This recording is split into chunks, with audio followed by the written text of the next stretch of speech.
દહેગામના 3 મહિના જૂના દાગીના ચોરીના ગુનાનો ભેદ ઉકેલાયો। દહેગામના ચંદન ચોક વિસ્તારમાં 3 મહિના અગાઉ મીનાબેન પરમારના મકાનમાંથી ચોરી થયેલ સોના ચાંદીના દાગીનાનો ભેદ દહેગામ પોલીસે ઉકેલી લીધો છે। આરોપી ચિરાગ ડોડિયાએ દાગીના જાહેર શૌચાલયની પાણીની ટાંકીમાં છુપાવ્યા હતા। તેઓ દાગીના વેચવા માણેક ચોક પહોંચતા પોલીસને બાતમી મળતા આરોપીને ₹3.31 લાખના મુદ્દામાલ સાથે ઝડપી પાડ્યો હતો। આરોપી અગાઉ પણ મંદિરમાંથી ચોરીના ગુનામાં પકડાઈ ચૂક્યો છે। Story report by Agarsinh Chauhan, Dehgam.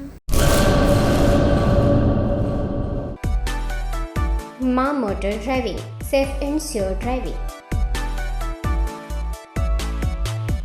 Driving એ શોખ સાથે આપની મોટી જવાબદારી પણ છે। અમારા ઇન્સ્ટ્રક્ટર દ્વારા સચોટ અને સરળ માર્ગદર્શન। આપની રોજની તાલીમની માહિતી મેળવીને શું અધુરાશ છે તેના ઉપર પૂરું ફોકસ કરાય છે।